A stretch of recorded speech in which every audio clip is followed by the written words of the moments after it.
Bismillahirrahmanirrahim. Assalamualaikum warahmatullahi wabarakatuh. Alhamdulillah, wassalatu wassalamu ala habibina Rasulillah Sayyidina Muhammad ibn Abdullah wa ala alihi wa sahbihi wa man wala.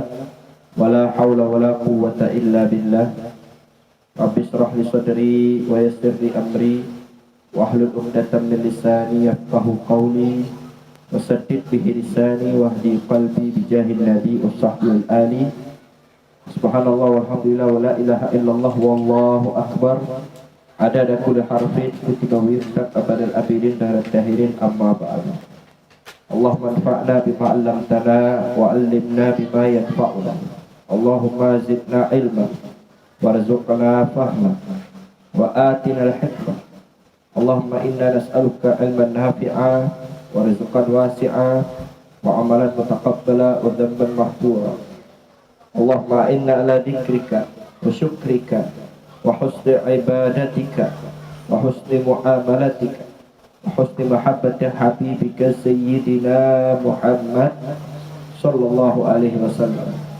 Allahumma arzuqna taubat qabla al-maut wa syahada 'inda al-maut wal jannata ba'da al-maut walhamdulillahi rabbil alamin. Kami cintai, kami muliakan para tamu undangan, hadirin wal hadirat, muslimin dan muslimat, khususnya kepada tuan rumah Bapak siapa namanya tadi? Bapak Hendra, siapa? Arsan. Bapak Arsan dan keluarga yang subhanallah sudah menjemput kami dari pagi, balik lagi ke sini. Kita doakan mudah-mudahan beliau sekeluarga panjang umur, sehat walafiat dalam taat dan ibadat, dijauhkan bala dan musibah, amin ya rabbal alamin. Oleh kami cintai juga Ibu Panitia, Ibu Ruqayyah Komariah, penting sama-sama iya ujungnya, Ibu Komariah yang telah memberikan kata sambutannya. Ini luar biasa Ibu. Memang kalau menurut Ibu ini mungkin kecil dan sederhana, tapi menurut kami ini sudah sangat luar biasa. Karena terus terang saja, saya ini baru balik juga dari safari dakwah Pulau Jawa selama 11 hari. Ke Pasuruan, ke Surabaya, ke Jogja. Itu tadi yang ikut saya, yang badan besar itu ikut saya ke Jogja. Lanjut lagi ke Pemalang, lalu ke Bogor selama 4 hari. Jadi saya bosan juga. Dakwahnya naik mobil, naik pesawat, naik kereta. Itu dengar sepok laut, wah senang deh. Naiknya sampan atau perahu. Jadi betul-betul menikmati, alhamdulillah, senang. Lalu juga walaupun mic kita ini kadang hilang, kadang datang, terus terang ya. Tapi saya sudah sering ceramah di tempat yang bahkan mic pun nggak boleh. Tapi bukan di Kalimantan, di pedalaman Cirebon ada namanya Desa Benda. Itu nggak boleh mic. Jadi saya ceramah teriak-teriak. Lalu di Bogor 2 kali. Satunya saya lupa daerah mana itu. Yang satunya di daerah mana itu Bogor. Pokoknya di pedalaman lah. Nah, itu nggak boleh pakai mic. Jadi ini walaupun micnya hilang-hilang, kadang ada kadang enggak, tapi alhamdulillah ada micnya. Bahkan ada kipasnya lagi. Waduh, betul-betul alhamdulillah ini ya. Jadi betul-betul luar biasa. Kalau dikatakan sederhana, nah ini datang omongan baru, alhamdulillah. Selamat datang kami ucapkan. Kalau dikatakan sederhana Pak, enggak, ini luar biasa ini. Enggak ada majelis taklim atau enggak ada maulid Nabi yang dikasih kopi, dikasih air minum, dikasih kue awal-awal, enggak ada. Biasanya kalau kami ceramah itu kue itu terakhir. Nah, udah selesai ceramah, udah kering tenggorokan, mau dikasih minum. Kalau ini luar biasa ini, datang dan dikasih makan duluan. Ini menurut kami ini bukan sederhana, ini sangat luar biasa. Kami tidak bisa membalas kecuali hanya ucapan jazakumullah ahsanal jazak. Mudah-mudahan Allah SWT membalas semuanya Dan semoga apa yang kita korbankan pada hari ini mendapatkan ridho dari Allah Subhanahu wa taala dan menyenangkan hati Nabi Muhammad sallallahu alaihi wasallam. Saya mohon maaf ya, mungkin kesannya acaranya ini agak cepat. Terlalu cepat tak, Bu? Hah? Kecepatan ya? Enggak. Kecepatan apa telat? Kecepatan. Karena tadi katanya bersampo. Ada orang yang meninggal. Inna lillahi wa inna ilaihi raji'un. Kita doakan mudah-mudahan meninggal husnul khatimah. Allah ampuni kesalahannya dan Allah terima semua amal ibadahnya. Allah lapangkan kuburannya. Amin ya rabbal alamin. Nah, kenapa saya tadi mending kita mulai aja, karena ini ada salah paham, Pak. Saya kira caranya ini sebelum lohor. Makanya tadi banyak Pak Haji itu datang karena saya ada acara juga habis asar, mau ngelihat tambak. Nggak penting juga sih, tapi jadi ada salah paham, tak kira acaranya jam 1 jam 2 selesai. Tapi alhamdulillah, mudah-mudahan apa yang saya sampaikan ini bermanfaat ya. Tapi saya ceramah nggak berkurang kok, tetap 1 jam insya Allah. Mau 1 jam apa 2 jam? 2 jam? Bener 2 jam? Enak banget ibu 2 jam, saya yang nggak enak ya. 4 jam? Nggak balik saya. Sore Mbak Kuat. Bapak Ibu dimuliakan oleh Allah Subhanahu wa taala. Sebelum saya ceramah, saya pengen ngasih tahu sedikit dulu. Tadi tentang pembacaan Al-Qur'an ya. Enggak apa-apa ya. Bahwasanya yang dibacakan Al-Qur'an oleh ibu tadi luar biasa. Kita mendengar, kita menyimak, bahkan diterjemahkan. Jadi luar biasanya sudah dibacakan Al-Qur'an, dikasih terjemahan atau yang dikenal dengan istilah sari tilawah. Soalnya biasanya kalau saya ngisi itu nggak diterjemahkan, hanya baca saja. Jadi kadang yang mengerti alhamdulillah, yang nggak ngerti ya sudah. Nah, cuman tadi saya melihat ini yang sari tilawah kayaknya kurang totalitas adik kita. Masa menerjemahkan Al-Quran sambil ketawa-ketawa ya. Padahal ini Al-Quran. Ini Al-Quran. Allah Subhanahu wa ta'ala berfirman dalam Al-Quran, a'udzubillahi minasyaitonir rajim, wa idza quri'al Qur'anu fastami'u lahu wa ansitu la'allakum turhamun. Dan apabila Al-Quran itu dibacakan, wa idza quri'al Qur'anu, apabila Al-Quran itu dibacakan, fastami'u, maka simaklah, wa ansitu, dan diam, la'allakum turhamun, agar kalian mendapatkan rahmat atau kalian disayangi oleh Allah Subhanahu wa taala. Jadi apabila Al-Qur'an dibacakan, fastami'u, dengarkan, wa ansitu, dan diam. Ini Allah sebutkan di dalam Al-Qur'an, la'allakum turhamun, agar kalian mendapatkan rahmat. Maka memang adabnya jika dibacakan Al-Qur'an, kita harus diam, kita harus mendengarkan. Baik Al-Habib Hasan bin Abdullah Syatiri rahimahullah ta'ala rahmatul abrar, beliau kalau naik mobil rame-rame di mobil itu berenam atau bertujuh orang, lalu kadang kita putar radio. Di radio itu kadang diputar Al-Quran. Beliau lihat dulu, kalau misalkan semua penghuni mobil itu mendengarkan, maka beliau lanjutkan mendengarkan Al-Quran. Tapi kalau di mobil ketawa, ketiwi, ngakak, cekakak, cikikik, apa bahasa, ngakak ini, ngobrol ini itu, maka beliau matikan radio, nggak mau mendengarkan Al-Quran. Kenapa? Karena takut su'ul adab, takut tidak beretika terhadap Al-Quran. Memang adabnya seperti itu. Jika dibacakan Al-Quran, kita dengarkan dan kita menyimak dengan baik. Ya, nah, ini adikku tadi yang baca sari tilawah. Ini bukan saya benci, enggak, karena saya peduli, saya sayang, maka saya tegur. Dan kali kalau sari tilawah yang khusyuk, yang khudu, simak, dan ketawa ini itu dan sebagainya. Ini Al-Quran, bukan Quran. Jadi bedakan antara membaca Al-Quran dengan membaca Quran. Dan itu juga wujud kepedulian kita terhadap agama. Al-Quran ini luar biasa, Pak. Satu-satunya kitab yang tidak pernah berubah dari awal ditulis sampai sekarang. Hanya Al-Quran saja. Baik itu cetakan, ini saya yakin yang dibaca Ibu Kori tadi itu cetakan Indonesia. Kalau enggak Al-Hidayah, cetakan Semarang. Semarang itu apa itu namanya? Diponegoro, Semarang. Banyak cetakan Al-Quran di Indonesia. Ada Nurul Hidayah, ada Darul Hasan, ada Diponegoro, ada macam-macam. Ada cetakan luar negeri namanya Mushaf Usmani. Mau dicetak dimanapun, tahun berapapun, mau berapa lembar Al-Qurannya, mau dibeli di mana, tetap Al-Quran itu isinya sama, Pak. Nggak bakalan berubah. Hurufnya, artinya, kalimatnya, bahkan harokatnya pun nggak bakal berubah. Itu luar biasa ya Al-Quran. Kenapa? Sudah Allah jaga. Allah Subhanahu wa taala berfirman dalam Al-Quran, A'udzubillahi minasyaitonirrajim. Inna nahnu nazzalna dzikra wa inna lahu lahafizun.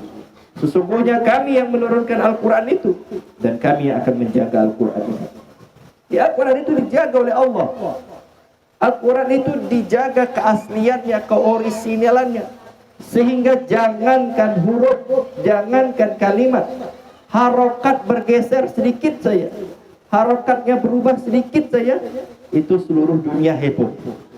Karena Allah yang menjaga Al-Quran tersebut. Makanya tidak ada ceritanya Al-Quran versi A, versi B berbeda. Al-Quran di cetakan ini harokatnya fathah, yang cetakan ini harokatnya kasrah, itu enggak sama semuanya. Karena sudah dijaga oleh Allah Subhanahu wa taala. Ini yang pertama tentang Al-Quran. Lalu yang kedua tentang Al-Quran juga, bahwasanya Al-Quran ini saking hebatnya Al-Quran, maka semua ilmu, baik itu ilmu dunia maupun ilmu akhirat, itu sumbernya dari Al-Quran. Tahu Bapak B.J. Habibie? Bapak B.J. Habibie tahu? Bapak Presiden yang keberapa? Kedua. Itu kan Soeharto. Keberapa, Bu? Ketiga. Keempat itu Bapak almarhum Gus Dur. Yang ke-1 Soekarno, yang kedua Soeharto selama 32 tahun, yang ke-1 Soekarno selama 5 tahun, lalu yang ketiga B.J. Habibie hanya 6 atau 7 bulan, lalu yang keempat almarhum Gus Dur atau Kiai Haji Abdul Rahman Wahid hanya 2 tahun lebih, baru bergulir era reformasi, barulah dipimpin oleh Ibu Megawati. Ya. Gak hafal dah sejarahnya.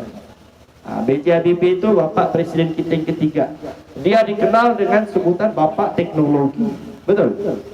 Kenapa disebut Bapak Teknologi? Karena dia adalah orang yang menciptakan pesawat. Dulu, sebelum Bapak Habibie ada itu, pesawat sudah ada. Pesawat sudah ada, tapi sering crack. Crack itu istilah sayapnya patah. Jadi sayapnya patah, terus sering kecelakaan lah.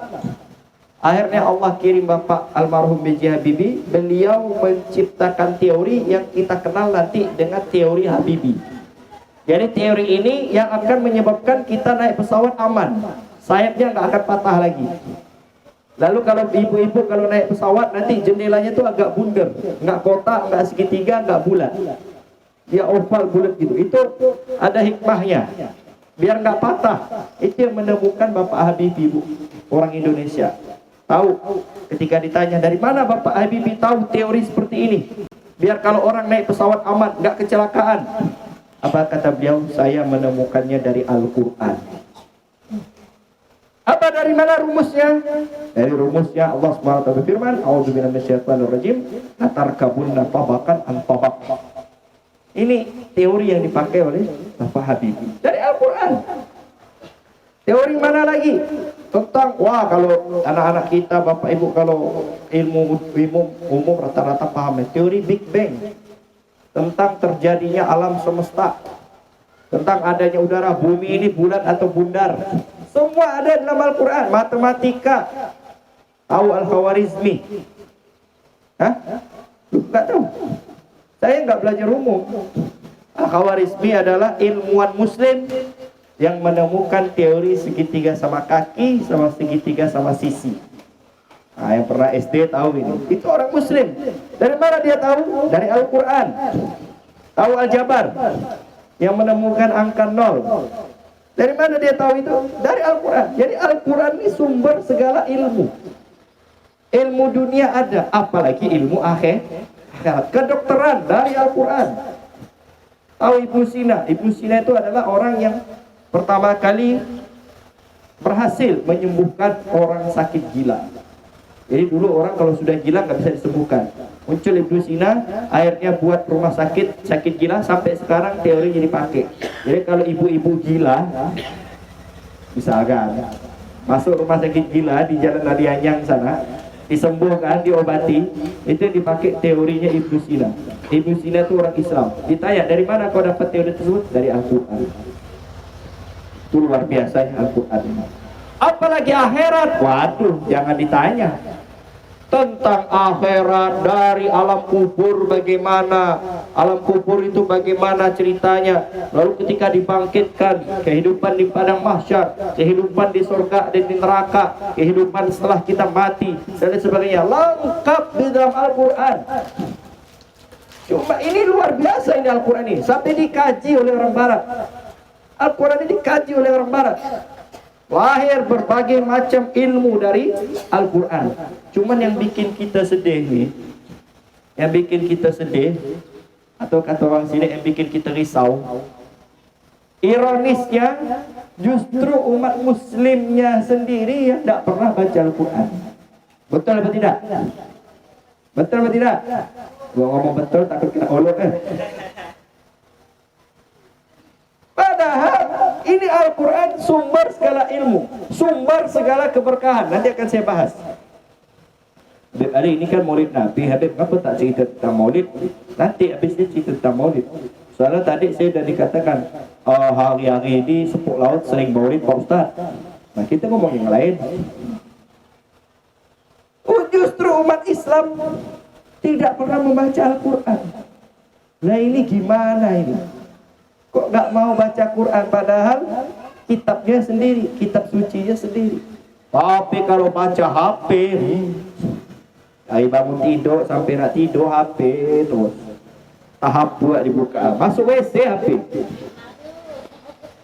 Ada nggak seperti itu? Benar tak ada. Padahal orang-orang kita terdahulu, orang-orang muslim terdahulu itu Masya Allah Pak, mereka lomba-lomba membaca Al-Quran, baik dari pihak laki-laki maupun pihak perempuan. Dari pihak perempuannya, perempuan dulu, karena paling banyak ibu-ibu ini. Sayyidah Rabi'ah Al-Adawiyah, beliau mengkhatamkan Al-Quran dari pertama kali bisa baca Quran sampai beliau wafat. Beliau sudah mengkhatamkan Al-Quran sebanyak 70.000 kali. 70.000 kali dari pertama kali baca Quran sampai beliau wafat. Beliau sudah mengkhatamkan Al-Quran sebanyak 70.000 kali. Dan ini bukan dongeng. Ini cerita yang disebutkan di berbagai bacaan atau berbagai kitab. Orang-orang soleh-soleh kita terdahulu, lihat bagaimana Habib Abdurrahman As-Segaf. Beliau membaca Al-Quran seharinya itu 8 kali khatam Al-Quran. 4 kali di pagi hari, 4 kali di malam hari. Lihat bagaimana Imam Syafi'i. Imam Syafi'i kalau khatam Al-Quran itu sebulan bisa 32 kali.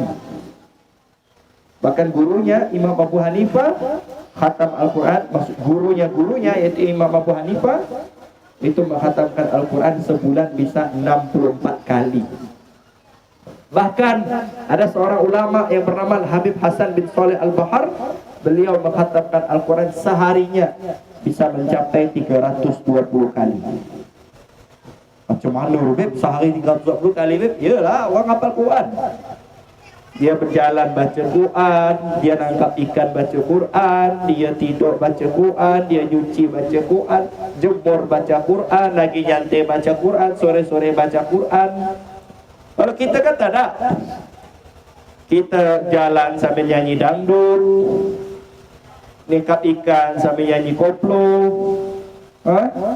lalu ke WC sambil ngomel-ngomel. Macam mana nak baca Quran? Palinglah orang sini ni baca Quran setahun sekali hatam. Paling cepat baru bila bulan puasa. Itu kalau ada ST, ada kue, ada kipas. Kalau tak ada kipas, tak ada ST, tak ada kue. Alamat lembak baca, jangan nak hatam Quran. Ada lagi yang lebih parah. Berapa kali kamu khatam Al-Quran? Baru sekali, Beb. Umur berapa? 55 tahun, gigi dah tak ada. Baru sekali khatam Quran. Iya Pak Ustaz. Bila khatam Quran? Dulu waktu sunat. Apalah, umur berapa kau dulu sunat? Umur 14 tahun Pak Ustaz. Sekali khatam Quran. Lalu mau masuk surga bersama Nabi Muhammad SAW. Ya Allah, masukkan aku ke surga bersama Nabi Muhammad SAW. Itu malaikat yang nengok tu, apa dia bilang? Maksud ente apa? Nak masuk surga sama Nabi, baca Quran tak nak pernah. Ayo saya mau tanya ibu-ibu. Bu. Mana orang ni? Bu. Lapar ke apa? Tak ada kan? Masih semangat? Panas juga, panas. Mudah-mudahan kita panas di sini tapi tidak panas di akhirat nanti. Amin. Ya Rabbal Alamin. Makin banyak keringat kita, makin menjadi saksi kalau kita cinta dengan Nabi Muhammad sallallahu alaihi wasallam. Amin ya Rabbal Alamin. Maka jangan berkipas biar keringat. Enggak Pak Ustaz, make up luntur. Oh iya. Ya. Mau masuk surga sama Nabi, Bu? Mau masuk surga rombongan dengan Nabi Muhammad? Mau apa tidak? Jawab yang kompak, mau apa tidak? Yang enggak jawab saya doakan pantatnya bisul. Mau apa tidak? Alhamdulillah. Oke, mau kan masuk surga sama Nabi Muhammad? Karena Nabi Muhammad itu adalah orang yang pertama kali masuk surga. Tentu yang masuk surga bareng Nabi adalah yang rombongan pertama. Enak rombongan pertama ini.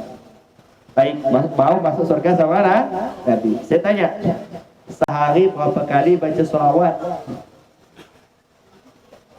Hah? Apa terdiam nih? Sehari berapa kali baca sholawat? 100, siapa yang 100? Angkat tangan. Tapi sudah tinggi-tinggi. Ada yang 100 sehari? Ada. Ada? Ya benar. Berapa orang? Semua. Bapak-bapak ada sehari 100. Selain santri lah. 100 itu sedikit. Bagaimana kita melihat orang terdahulu, Masya Allah, tadi dari baca Qur'annya, sekarang sholawatnya. Al-Habib Abdullah bin Tahir, beliau seharinya itu tidak berkurang membaca sholawat daripada 60.000 kali sholawat. Allahumma shalli ala Muhammad wa sallam Muhammad, Allahumma shalli ala Muhammad wa sallam Muhammad, Allahumma shalli ala Muhammad wa sallam Muhammad. Berapa kali? 60.000 kali. Lalu setelah sholawat, beliau lanjut lagi bertasbih sebanyak 60.000 kali. Lalu beliau melanjutkan lagi membaca Alhamdulillah sebanyak 60.000 kali. Lalu beliau lanjut istighfar sebanyak 60.000 kali dalam sehari. Itu belum dihitung membaca Al-Qur'annya.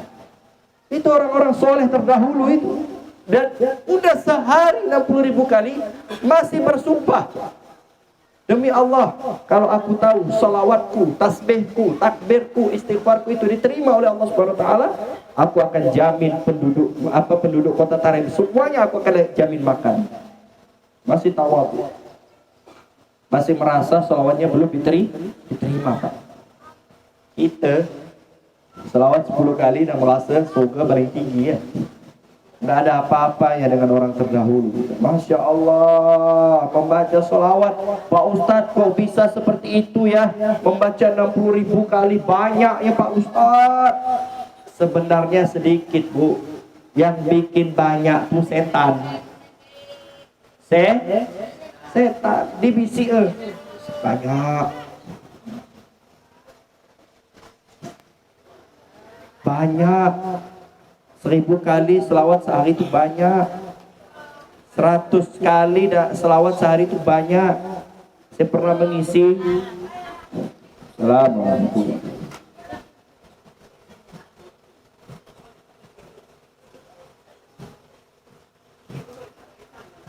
Saya pernah mengisi di suatu tempat di sana lah, di Parit Keladi itu. Saya bilang, ayo ibu-ibu, bulan Maulid Nabi Muhammad SAW, yuk kita bareng-bareng salawatan sehari tidak kurang daripada 300 kali. Bisa apa tidak Bu? Yang bisa 2 orang, yang lain diam. Sehari 300 kali bisa atau tidak? Kalau ibu-ibu sini ngomong bisa karena perut dah kenyang lah. Begitu saya ceramah di Keladi, yuk sehari 300 kali. Semua kepala desa ngomong. Karena kebetulan kepala desanya ibu-ibu juga. Apa dia bilang? Banyak apa Ustaz? 300 Pak Ustaz. Kuranglah sikit. Saya tanya, mau berapa kurang? 30 lah. Itu bukan sikit bu, banyak. Saya bilang.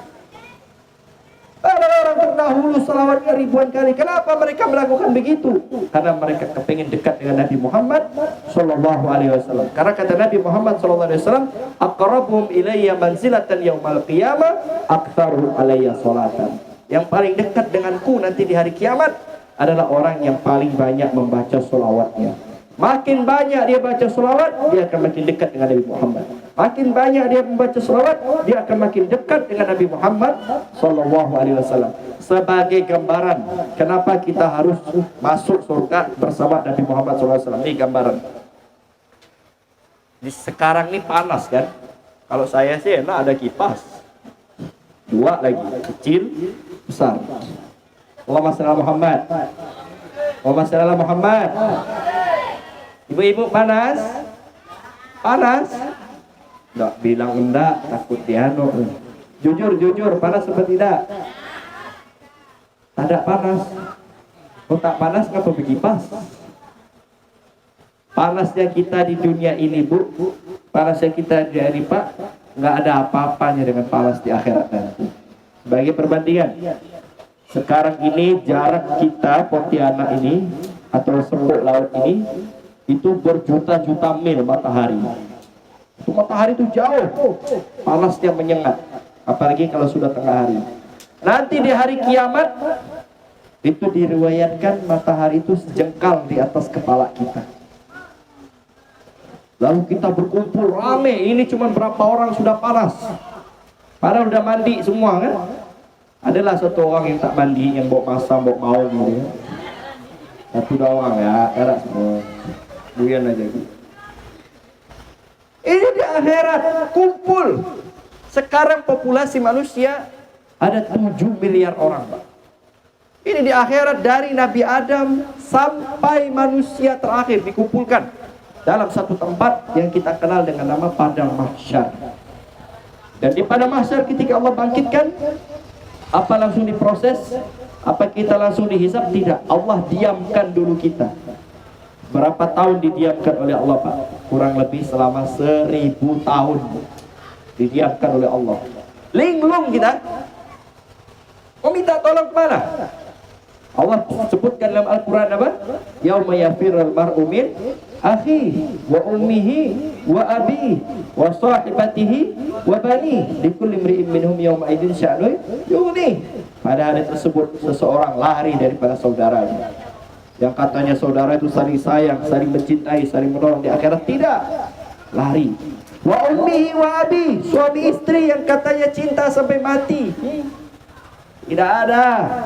Di akhirat lari, ibu lari dari suaminya, bapak lari dari istrinya, nggak mau ketemu. Kenapa? Takut dituntut. Ah, ini yang buat aku masuk neraka ini, kata suami ibu.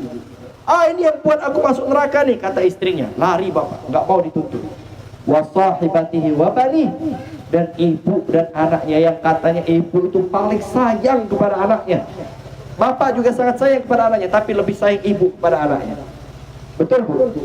Yang katanya ibu itu rela kelaparan daripada anaknya kelaparan. Ibu rela sakit daripada anaknya sakit. Kalau anaknya sakit, tapi kalau bisa jangan sakit. Tapi betul ibu sangat sayang kepada anaknya. Nyawa diberikannya. Nyawa diberikan. Ada berita anak sekolah yang umur SMA, SMP, SMA dihukum sama gurunya, emaknya tidak terima, datang ke sekolahan, semua bangku dihancurin sama emaknya. Baru tahu. Itu sayangnya emak itu, nggak mau anaknya dihukum. Cuman nih sayang yang salah. Ya kalau anaknya salah ya dihukum. Dihukum itu bukan karena benci, agar dia jadi baik. Tapi sangat sayang ibu kepada anaknya. Ibu saya sangat sayang kepada saya. Ya iyalah, kan maknya sendiri. Ya iya. Sampai rela nggak. Saya baru tahu akhir-akhir saya mondok. Saya 12 tahun mondok. Baru setelah akhir-akhir mondok saya baru tahu dari cerita adik-adik saya, kalau orang tua saya itu kalau sudah pertengahan bulan dari 15 ke akhir itu sering lauknya cuma makan ikan asin aja. Ikan asin kerupuk, ikan asin kerupuk. Kenapa? Karena uangnya disimpan buat saya mondok. Jadi akhir tahuannya itu udah akhir-akhir. Itu padahal saya paling jarang minta jajan. Kenapa dilakukan itu? Karena sayang kepada anaknya. Tapi di akhirat tidak berlaku. Ibu akan lari dari anaknya. Anak akan lari daripada ibu. Kenapa? Takut dituntut. Kenapa bisa demikian? Likulli imri'in minhum yawma idzin sya'nun yughni. Karena pada hari tersebut seorang ada memikirkan sesuatu yang sangat menyibukkannya, yaitu dihitungnya amal kita masing-masing. 1000 tahun matahari di atas kepala kita. Diriwayatkan ada yang saking panas tenggelam dengan keringatnya sampai ke mata kakinya. Ada yang tenggelam dengan keringatnya sampai ke lututnya, ada yang tenggelam dengan keringatnya sampai ke pinggulnya, ada yang sampai ke dadanya, ada yang tenggelam semuanya. Tergantung amalnya masing-masing, Pak. Tergantung amalnya masing-masing. Lalu setelah itu kita akan dihisap setelah 1000 tahun tersiksa. Waduh, kita ngantri bikin KTP aja capek ya. Kita ngantri bikin SIM, saya ngantri bikin SIM, ngantri pagi, keluarnya sore. Ya Allah, capek, penuh-penuh. Apalagi di akhirat 1000 tahun. Lalu dihisap satu persatu dari Nabi Adam sampai manusia terakhir. Dapat nomor berapa kita ini? Tapi nanti disebutkan dalam mau tiba, ada sepertiga daripada umat ini yang tidak perlu melakukan itu semua. Mereka akan masuk surga tanpa hisap. Ketika yang lain linglung, dibiarkan Allah 1000 tahun, disiksa dengan keringatnya, dengan panasnya matahari dan lain sebagainya. Tapi ada sepertiga daripada umat ini nanti akan masuk surga tanpa hisap. Jadi begitu hari kiamat, dia langsung masuk surga bersama rombongan Nabi Muhammad SAW. Siapa itu? Mereka adalah satu orang yang saling kasih, saling bercinta karena Allah Subhanahu wa Ta'ala. Saling mencintai. Kita saling mencintai. Saya cinta sama bapak, saya cinta sama ibu, ibu juga cinta sama kami semua karena Allah Subhanahu wa Ta'ala. Bukan karena duit, bukan karena partai. Ini ada orang berkawan karena partai ya. Giliran partai yang beda langsung benci ada. Betul Pak? Gara-gara beda pilihan Jokowi Prabowo ribut. Kemarin lo, oh mau apa 01? Oh udahlah putus saudara gitu. Bahkan sampai ada di daerah Sulawesi itu gara-gara beda partai makam bapaknya diusir. Ini udah keterlaluan ini. Sudah dikuburkan 20 tahun. Tapi gara-gara berarti kan sepupu sama sepupu ini. Gara-gara beda pilihan partai, makamnya dibongkar. Ini kan sudah keterlaluan. Orang seperti ini nggak dapat tiket. Tiket masuk surga tanpa hisab. Jadi yang pertama saling mencintai karena Allah. Kalau hidup saling mencintai itu enak Pak, enak Bu. Kenapa? Nggak ada hasut dalam hati. Betul atau tidak? Kalau udah saling mencintai. Tetangga kita beli motor baru, alhamdulillah senang. Seperti kita punya anak, kita cinta sama anak kita juara, anak kita sukses, anak kita berhasil, senang apa tidak? Senang. Tetangga kita juga kalau dia berhasil, dia sukses, karena kita cinta sama tetangga kita juga turut senang. Bu, alhamdulillah anakku kemarin lulus kuliah di Pontianak. Alhamdulillah senang. Selamat ya Neng, selamat ya Bu. Bu, alhamdulillah suamiku beruntung dapat gaji ini, pengen beli motor baru. Alhamdulillah ikut senang. Coba kalau tak ada cinta di hati ya. Bu, alhamdulillah anakku lulus kuliah di Pontianak. Mau kuliah Pontianak kau ini dah luar biasa. Tunggu ya anak aku ya. Anakku S1, anakku S2. Anakku S2, anakku S3. Anakku S3, anakku S4. Ada S4 Pak Ustaz. Pokok ada lah karena hasud itu. Anaknya, Bu, alhamdulillah aku dapat rezeki beli motor. Motor apa? Motor Beat. Tapi karena hatinya hasut tadi, nggak ada cinta, panas hati dia.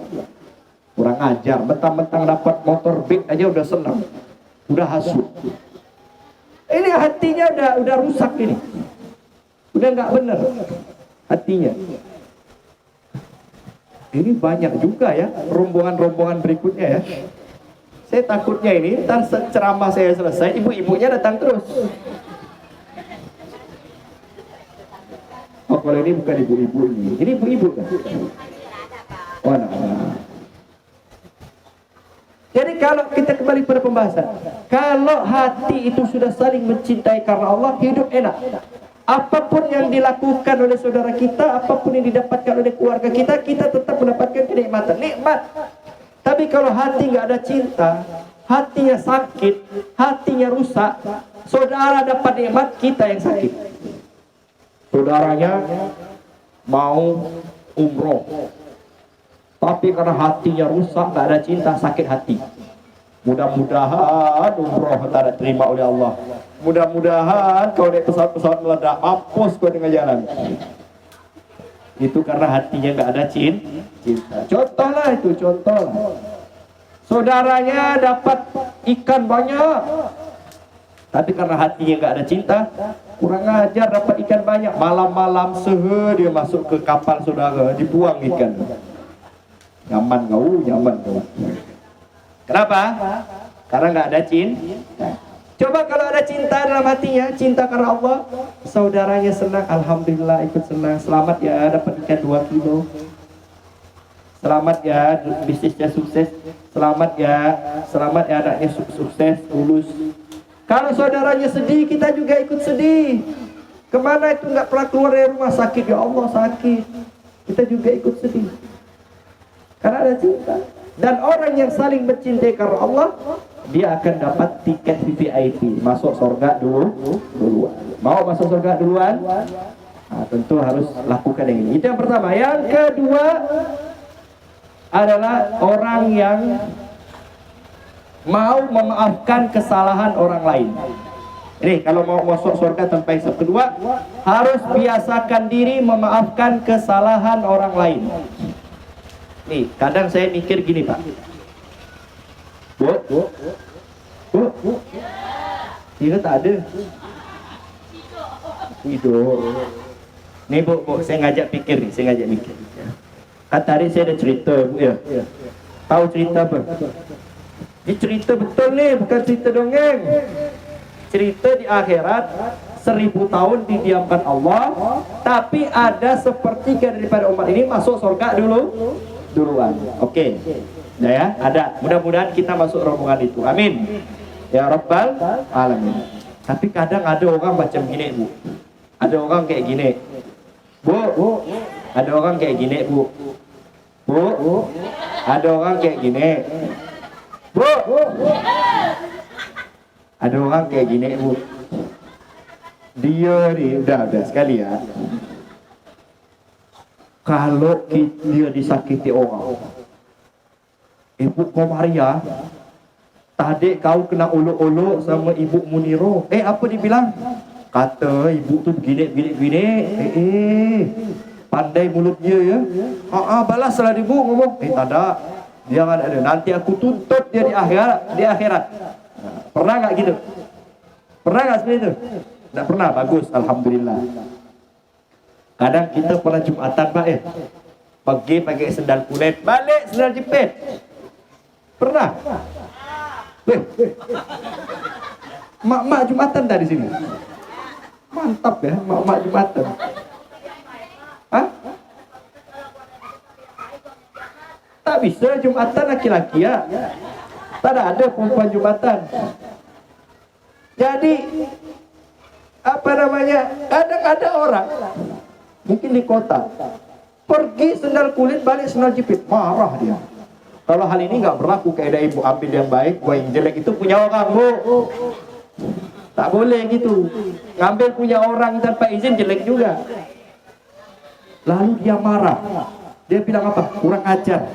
Yang nyuri sendal saya ini, nanti akan aku tuntut dia di akhirat. Nah, ada kan? Kadang terpersit kita seperti itu. Kurang ajar yang dolimi saya, awas ya. Nanti di akhirat akan saya tuntut dia. Boleh apa tidak? Boleh. Boleh nggak menuntut? Boleh. Yang ngolok saya, yang jelekkan saya, yang mukul saya, yang dolim saya, yang nyuri sendal saya, yang nyuri motor saya, yang nyuri ini itu. Nanti di akhirat akan saya tuntut. Boleh apa tidak? Boleh.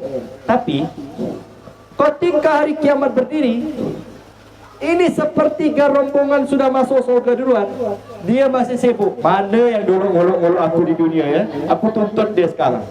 Mana yang dulu nyuri sendal aku ya, mana yang dulu nyuri rumah aku ya, mana yang dulu ngolok-ngolok aku ya, mana dia? Nyari. Yang ini udah masuk surga duluan, yang ini masih sibuk nyari menuntut orang yang mendoliminya dulu. Kesian, ketinggalan masuk surga. Mau nggak ketinggalan masuk surga? Mau. Maka syarat kedua agar bisa masuk surga tanpa hisab, biasakan memaafkan orang lain. Biasakan. Mau diolok, udah biarkan, maafkan. Tidak apa-apa dia molok saya. Anggaplah pahala buat saya. Ibu mau nuntut di akhirat, tidak usah, tidak perlu tuntut, kesian. Biarlah. Hak dialah, terserah dialah mau ngolok-ngolok juga. Kenapa ibu gak tuntut? Dia sudah ngolok, dia sudah ngejek. Kalau saya tuntut, saya takut ketinggalan masuk surga. Udah itu aja. Tapi kalau kurang ajar, nanti di akhirat kutuntut, kehilangan tiket masuk surga duluan, kehilangan. Tentu kita nggak mau ketinggalan. Makanya ada cerita. Ada Nabi SAW ketika lagi kumpul-kumpul bersama sahabatnya, kumpul-kumpul seperti kita ini, Nabi bilang begini, sebentar lagi akan datang manusia yang paling dicintai Allah. Sahabat bingung, siapa orang itu? Gak lama kemudian datang orang terlambat, orangnya biasa saja, gak ada yang istimewa, duduk hadir pengajian biasa. Akhirnya Imam Ali bin Abi Thalib penasaran, ini orang kok bisa dapat makom tertinggi? Padahal biasa saja. Akhirnya beliau bertamu, menyamar jadi orang biasa. Saya mau bertamu, saya mau nginap. Berapa hari? 3 hari. Boleh? Boleh.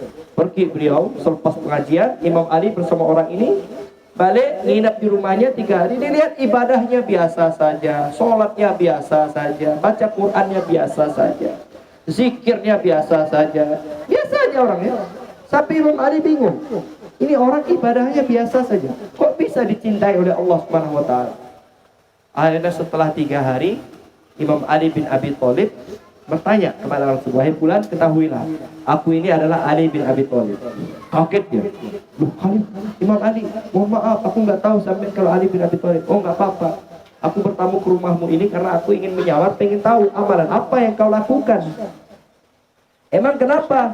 "Karena aku mendengar Nabi SAW berkata bahwasanya engkau adalah manusia yang paling dicintai Allah. Amalan apa yang kau lakukan sehingga engkau menjadi manusia yang dicintai oleh Allah Subhanahu wa taala?" Akhirnya orang itu bingung.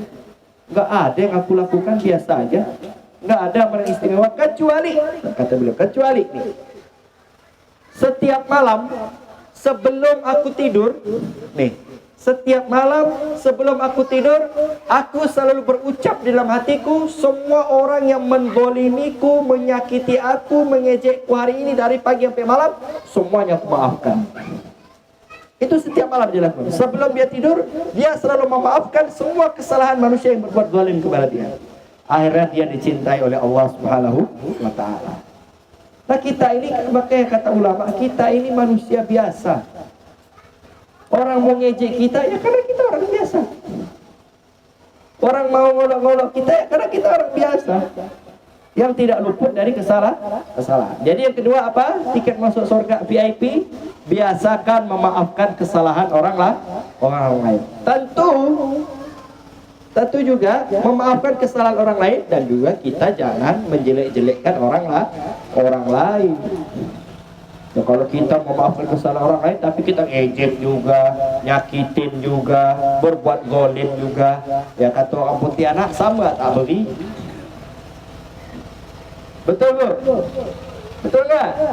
Nah, ini yang kedua. Yang ketiga, ini dah jam berapa nih? Lama, 2:30.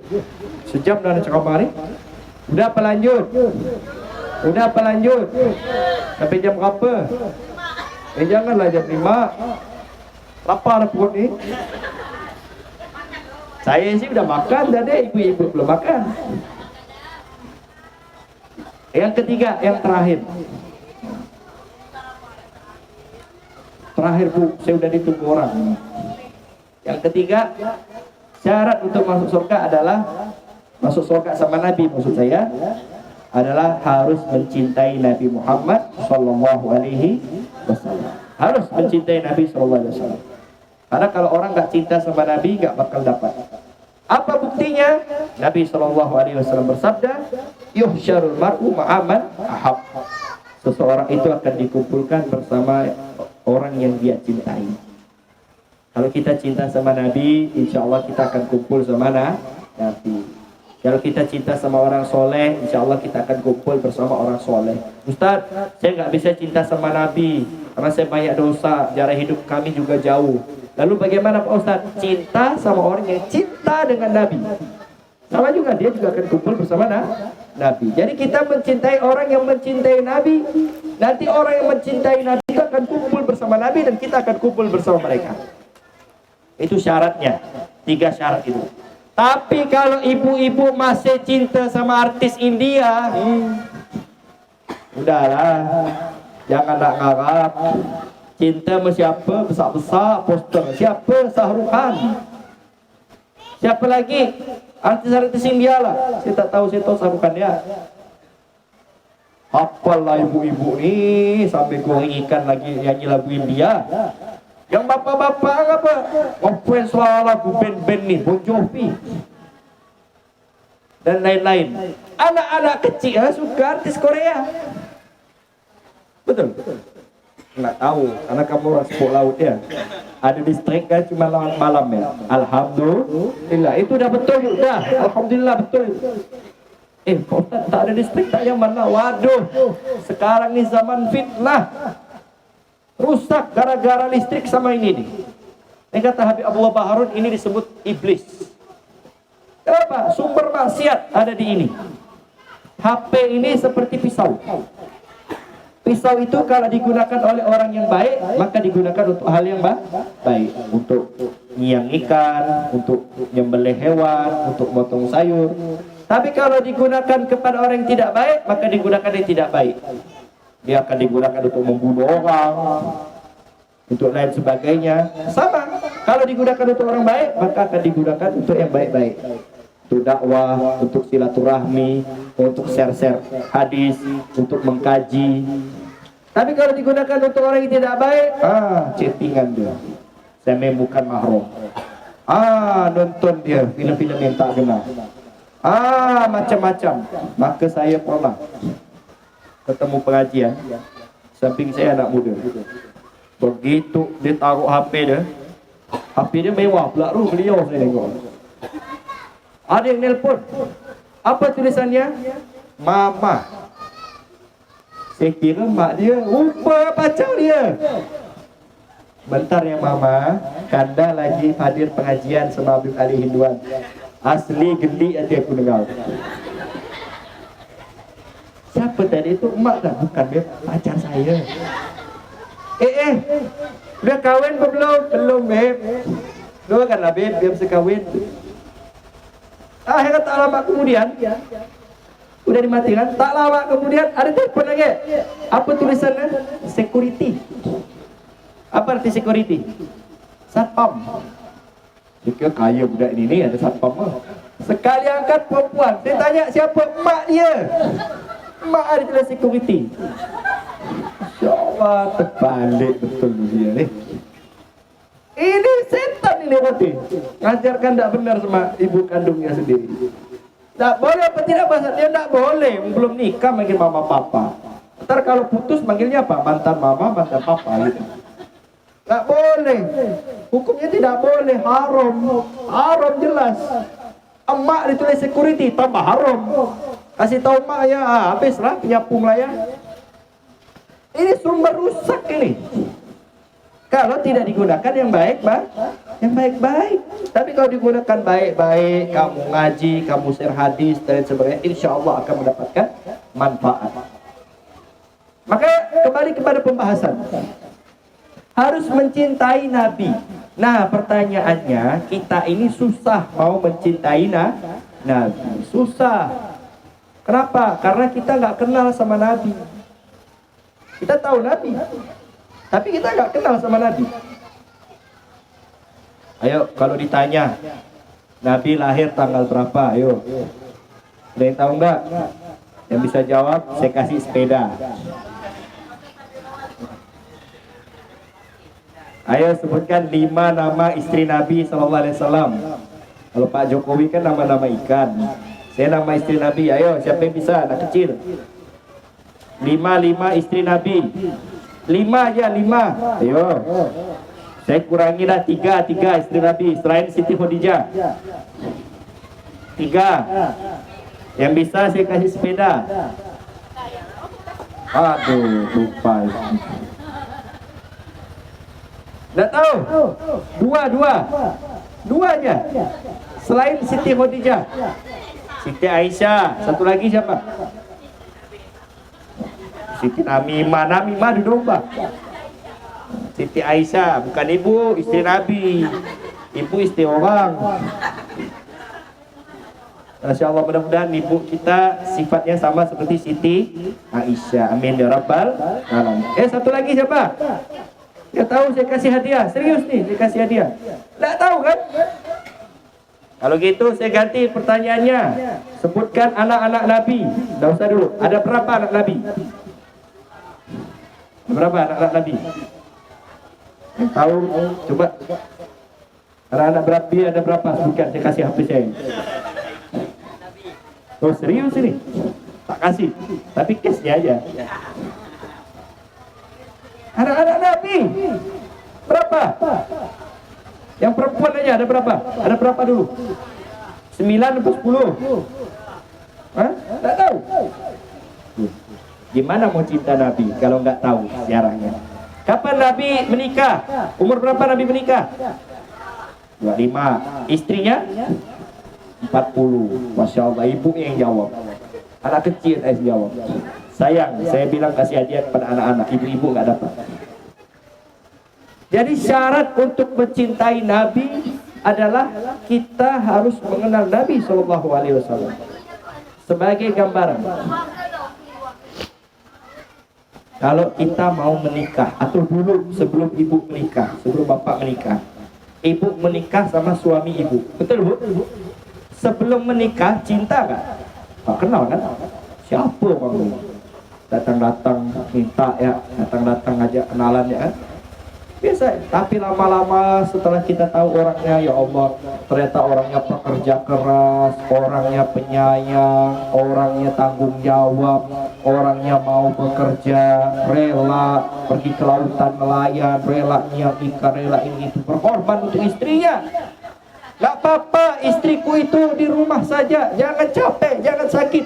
Gak apa-apa aku sakit, gak apa-apa aku kedinginan, gak apa-apa aku kepanasan, gak apa-apa aku yang susah, gak apa-apa tanganku ini sakit, gak apa-apa kakiku ini bengkak, gak apa-apa hujan-hujanan aku di lautan mencari ikan. Yang penting anak dan istriku bisa dapat makan yang halal di rumahnya. Masya Allah, pengorbanan seorang suami. Itu suami lakukan karena sayang sama ibu, betul Pak? Betul, kalau tak sayang tinggal kawin ibu.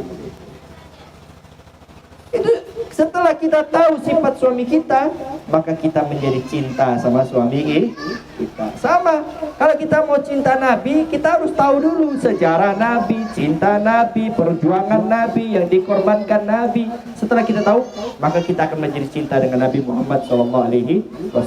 Baik, saya akan bacakan sedikit saja cerita tentang Nabi. Sikit pernah tahu Ustaz, banyak-banyak lah sikit. Pak Haji dan nunggu dah. Kesian Pak Haji panas-panas, letong nanti badannya. Tapi bagaimana Pak Ustaz? Nanti ada episode kedua. Bila diundang lah. Episode kedua. Jadi bukan sinetronnya, ada episode. Ceramah pun ada episode. Kita cerita sedikit saja. Yang pertama, ini cerita banyak nih. Cerita masih hidup, cerita sakaratul maut, cerita di hari kiamat. Mau mana yang dulu? Masih hidup? Oke, masih hidup. Diwakilkan oleh Ibu Aisyah. Cerita masih hidup, mana yang mau dilakukan? Doa, harta, waktu, atau pikiran Nabi kepada umatnya? Mana yang mau dilakukan? Hartanya dulu. Semuanya. Kata ibu semuanya, okey, semuanya kita ceritakan. Mana yang duluan? Harta dulu. Doa dulu. Doa, okey, doa dulu. Baru setelah doa, hartanya. Okey? Kita doa, kita bercerita tentang doa Nabi ketika masih hidup.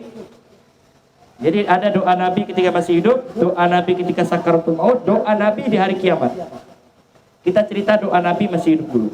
Okey. Nabi SAW itu, Bu, semuanya, dari hartanya, tenaganya, pikirannya, waktunya, sampai doanya, itu hanya untuk kita, selaku umatnya Nabi Muhammad SAW. Ayo kita doa. Nabi jarang berdoa untuk dirinya sendiri, jarang.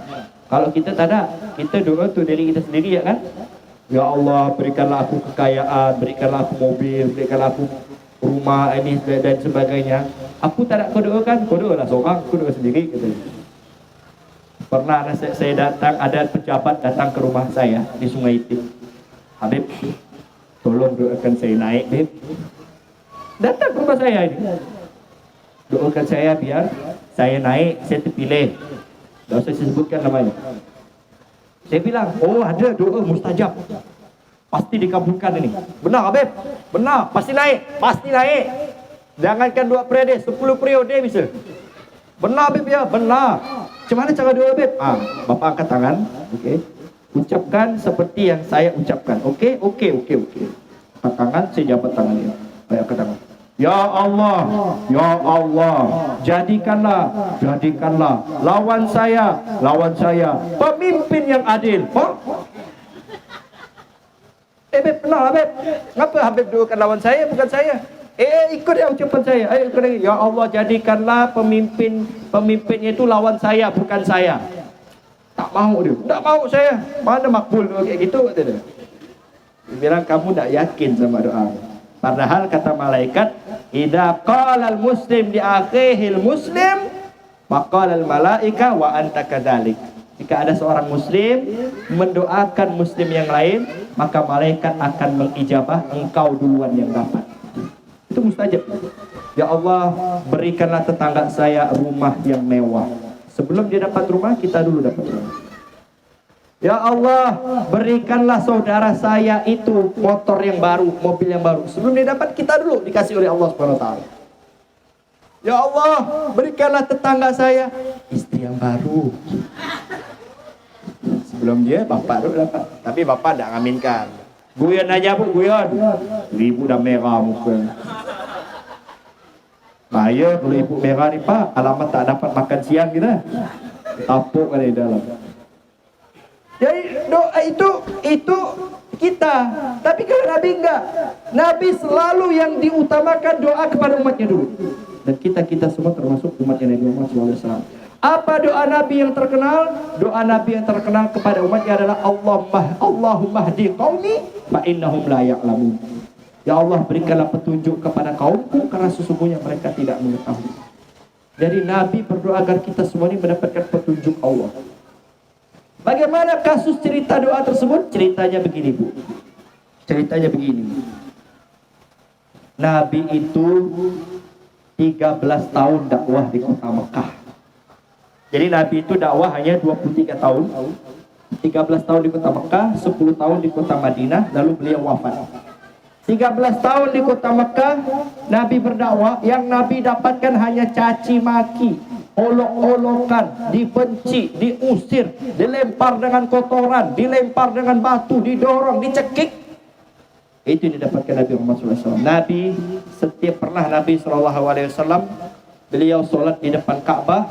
Ketika beliau sujud, beliau ditimpuk pakai kotoran onta sama Abu Jahal. Timpuk. Dan tidak ada yang berani menyingkirkannya kecuali putrinya yang bernama Sayyidah Fatimah Az-Zahra. Pernah Nabi ketika sholat di depan Ka'bah, Nabi dicekik sama As bin Wa'il. Tidak ada yang berani melerai Nabi dicekik oleh As bin Wa'il kecuali sahabat Nabi yang bernama Abu Bakar As-Siddiq. Sampai Abu Bakar mengatakan, "Aturidu an taqtula man yaqulu Rabbi Allah." Apakah kamu ingin membunuh orang yang hanya mengatakan Tuhanku adalah Allah Subhanahu wa taala? Itu Nabi. Kita belum pernah dilempar kotoran. Kalau kena kotoran sering, kotoran cicak ya.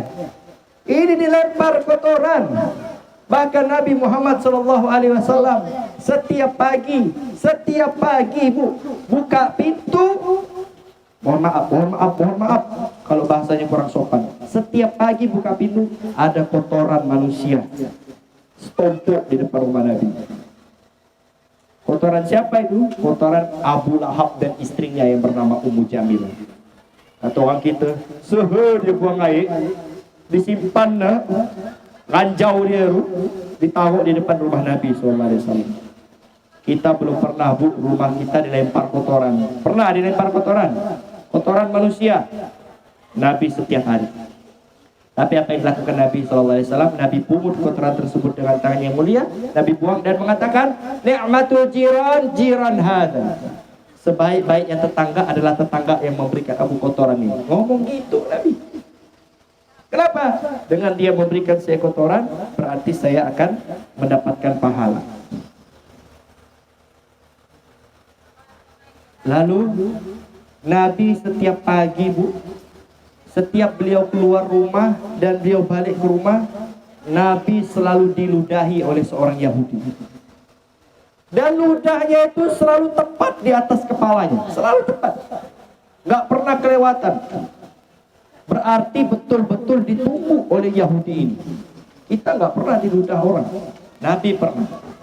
Sampai suatu hari ketika Nabi SAW balik, Nabi lihat yang meludahnya udah nggak ada. Loh, mana nih orang yang suka meludahiku ini? Oh, nggak ada. Ditanya sama tetangganya, mana Yahudi yang biasa meludahiku? Kata tetangganya, orang yang selalu meludahimu ya Muhammad, sekarang sedang sakit. Sakit, padahal tiap hari meludahi dia. Apa yang dilakukan Nabi?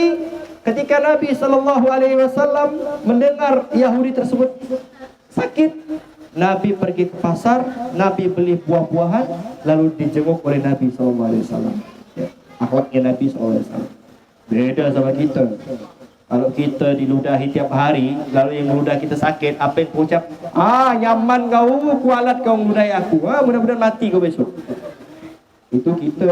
Kalau Nabi tidak, dijenguk sama Nabi.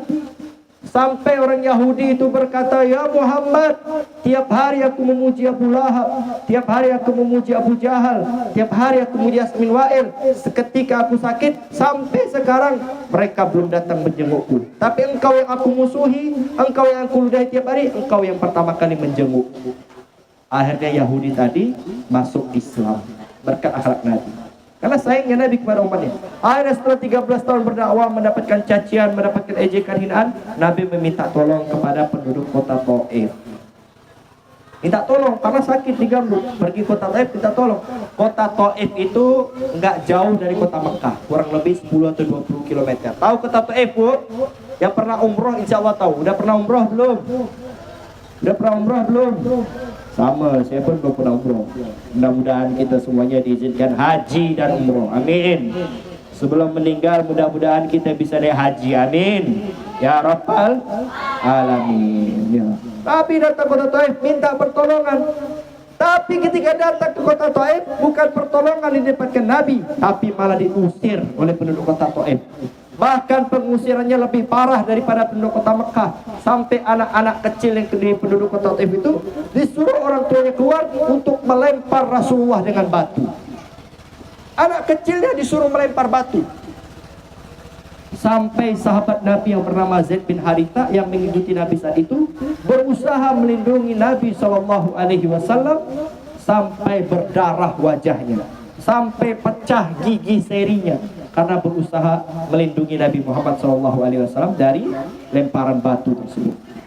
Akhirnya ketika Nabi sakit, Nabi bersandar di bawah pohon kurma. Tidak lama kemudian datang malaikat Jibril.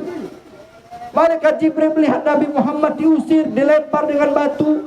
Marah malaikat Jibril sampai berkata, ya Muhammad, apakah kamu mau 2 gunung yang mengapit kota Taif ini aku angkat, lalu aku hancur leburkan penduduk kota Taif sebagaimana aku menghancurkan penduduk kota Sodom dulu.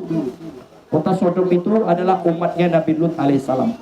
Nabi Lut alaihissalam berdakwah di suatu kaum yang mana kaum itu melakukan hubungan seks sesama jenis, laki sama laki, perempuan sama perempuan. Itu umat Nabi Lut yang pertama kali melakukannya. Na'udzubillah min dzalik. Itu dihancurkan sama malaikat Jibril, diangkat kotanya, dibalikkan ke bawah sampai hancur semuanya. Itu penduduk kota Sodom. Makanya ditransliterasi ke bahasa Indonesia namanya Sodomi.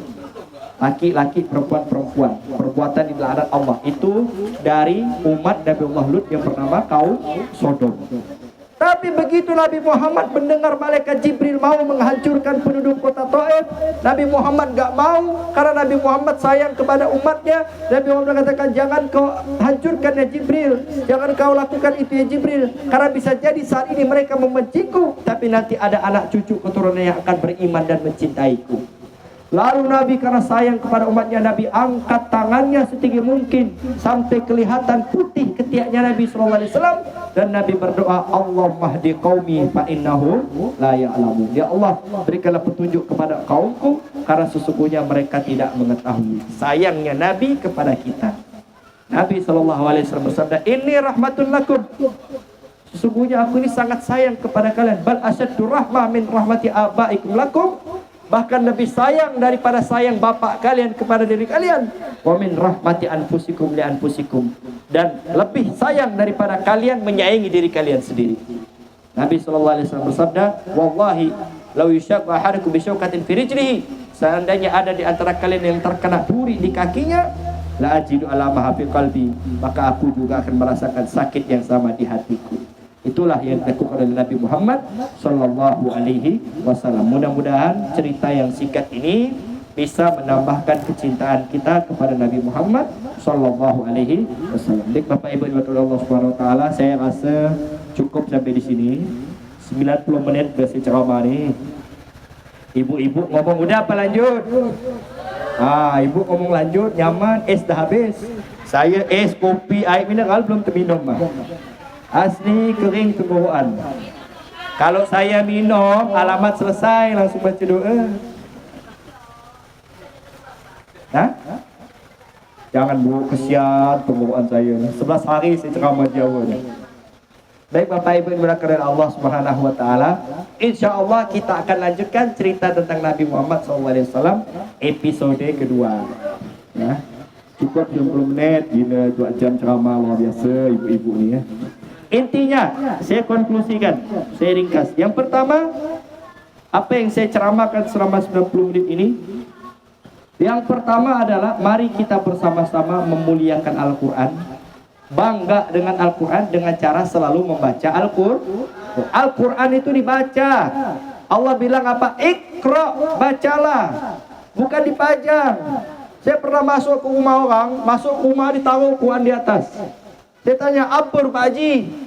Itu Quran Ustaz. Ngapalah Quran tahu situ? Itu Quran pusaka. Ngapa ditaruh situ? Biar setan hantu pencuri bang. Ini pengusir ini. Air serbat tak Bu? Kalau sobat ni air pengusir. Tapi warna hijau ya. Kenapa taruh di atas? Biar hantu jin tak masuk kata tu. Saya bilang, ya kalau ibu bapak Haji tak baca, ya tetap masuk setannya. Harus dibaca. Nah, itu yang pertama. Yang kedua, mari kita di bulan Maulid ini sama-sama semangat dalam berzikir kepada Allah Subhanahu wa Ta'ala, dengan memperbanyak baca selawat, dengan memperbanyak membaca tahlil, istighfar, khususnya membaca selawat kepada Nabi Muhammad SAW. Berapa kali? Sehari minimal 300 kali. Bisa apa tidak Bu? Bisa tak ada? Insya Allah ibu-ibu tu insya Allah tak ada. Dah tahu dah saya dah. Caranya gampang Bu. Nih saya kasih tahu caranya. Caranya jangan sekali dulu 300. Berat. Caranya nih Pak, caranya Bu, sambil nyuci selawat. Allahumma shalli ala Muhammad, wa ala sayyidina Muhammad, Allahumma shalli ala Muhammad, Muhammad. Daki tebal. Tambah semangat lagi, Allahumma shalli ala Muhammad, Allahumma shalli. Lalu jemur pakaian, Allahumma shalli ala Muhammad, Allahumma shalli ala Muhammad. Nyiang ikan, selawat, Allahumma shalli ala Muhammad. Bapak-bapaknya nangkap ikan, selawat. Dapat sehari dapat 100 ikan, lumayan 100 selawat. Caranya seperti itu, gampang. Bahkan bisa lebih daripada 300 kali.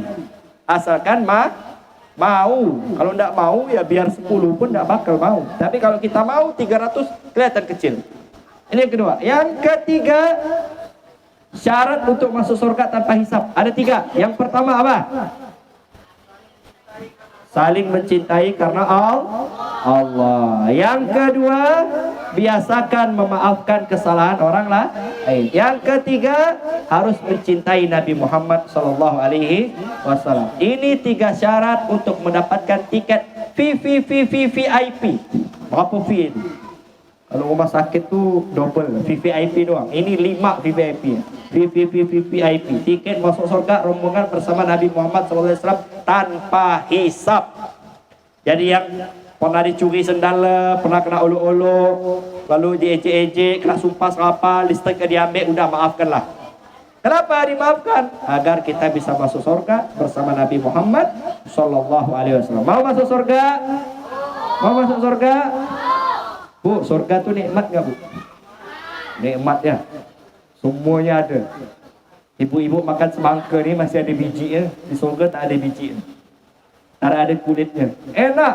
Mau apa? Rumah dari emas, dari berlian. Waduh, kasurnya bukan king coil lagi, sutra. Lalu lantainya apa? Jannatin tajri min tahtihal anhar. Yaitu rumah lantai yang di bawahnya mengalir sungai. Tapi sungainya jernih. Kalau ini warna tanah. Aman, tak ada buaya, tak ada biawak. Selamat, mau mandi nyaman. Mau minta apa aja dikasih. Tapi demi Allah, nikmat yang paling nikmat di surga hanya 2 saja. Dan ini yang ditunggu-tunggu oleh orang mukmin. Yang pertama, yaitu nikmat di surga itu bisa melihat zat Allah Subhanahu wa taala. Mudah-mudahan Allah jadikan mata kita ini mata yang bisa melihat zat Allah Subhanahu wa taala. Dan yang kedua, di surga adalah nikmat bisa bertetangga dengan Nabi Muhammad SAW. Apalah artinya nikmat yang hebat, punya emas, punya berlian, tapi kita tidak bertetangga dengan Nabi. Jadi nikmat yang paling nikmat di surga ada berapa? 2. 1, bisa melihat zat Allah. Kedua, bertetangga dengan Nabi Muhammad. Ibu mau nggak punya istana banyak, punya bidadari, punya ini itu, tapi nggak bertetangga dengan Nabi Muhammad? Mau? Jangan bu, jangan.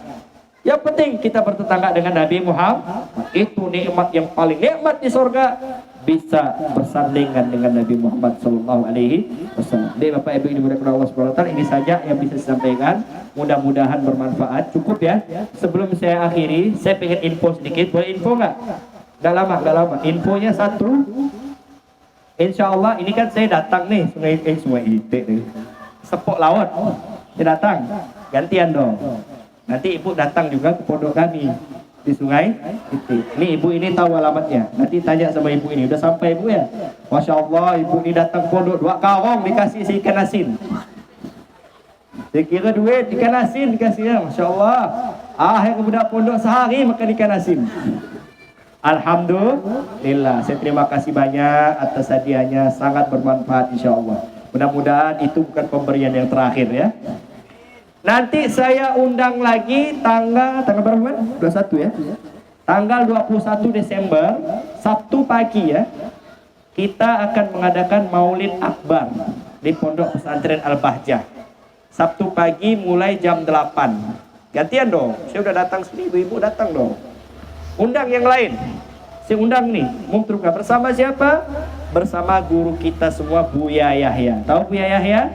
Nah, nanti kita hadir sana, kita sama-sama merayakan Maulid Nabi Muhammad SAW. Tanggal berapa? Tanggal 21 Desember, bukan November, Desember ya, bulan depan. Pagi. Lalu itu Sabtu. Ahadnya tanggal 22 kita akan mengadakan sunatan massal. Khusus laki-laki, perempuan tak ada. Khusus laki-laki. Nah, tolong infokan barangkali ada budak-budak sini yang belum sunat, yang belum khitan, boleh didaftarkan. Nanti saya minta tolong sama ibu ini. Ini siapa namanya Bu? Soleha? Komaria. Ibu Komaria, nanti saya mau daftarkan anak saya kan. Nanti datang ke Ibu Komaria, nanti biar Ibu Komaria yang infokan kepada kami. Karena ibu ini ada nomor HP kami. Ya, tapi ibu jangan kasih tahu yang lain Bu nomornya. Cukup kita berdua aja ya. Muhammad. Jadi ya, kalau mau menyunatkan anaknya nanti daftarkan kepada Ibu Komaria karena kuotanya terbatas ya. Nanti semuanya gratis. Dari potong gratis sampai ada hadiah sedikit lah. Mati. Ini alamat tak mau sunat nih warga sini nih. Jadi itu tadi ya, ini dengar ya suara saya. Jadi nanti ada sarung, ada paket yang nggak banyak, sedikit lah. Jadi mudah-mudahan bermanfaat. Jadi bisa diinfokan yang mau disunat nanti hari Ahad pagi jam 8, jam 7 harus sudah ada di sana, jam 7. Nanti tinggal datang, udah tinggal terima potong aja. Balik dah bawa sarung, bawa apa macam-macam udah. Enak, alhamdulillah. Lalu info yang ketiga, yang terakhir, saya ada media dakwah. Yang terakhir betul terakhir ini. Tenang nggak Bu? Saya tahu Ibu lapar. Dari tadi dah pegang perut dah ni. Nah, yang terakhir, yang ketiga, saya ada media dakwah. Bisa dengarkan di rumahnya radioku 88,0 FM. Ini Bu, ini alhamdulillah sering dengar. Jadi yang mau dengar ceramah, dengar kajian agama di rumahnya sambil tidur-tidur siang, sambil masak, bisa dengarkan radioku 88 FM. Berapa Bu? 88. Kalau tak hafal tak bubar. Tak hafal tak boleh dapat makan. Nanti kasih nasi tes. Berapa? 88 FM kasih. Tak hafal tak usah. Usir dia. Nah, berapa? 88 FM. Mudah-mudahan bisa bermanfaat untuk Bapak Ibu semuanya. Amin ya rabbal alamin. Baik, ini saja yang bisa saya sampaikan. Semoga bermanfaat. Benar Allah Subhanahu wa taala. Salah hanya diri saya sendiri. Semoga apa yang saya sampaikan ini bisa diamalkan, dan saya mohon maaf apabila ada kesalahan atau ada kekeliruan atau sikap saya yang kurang berakhlak dan berceramah. Saya mohon maaf sebesar-besarnya. Walafu minkum. Wassalamualaikum warahmatullahi wabarakatuh.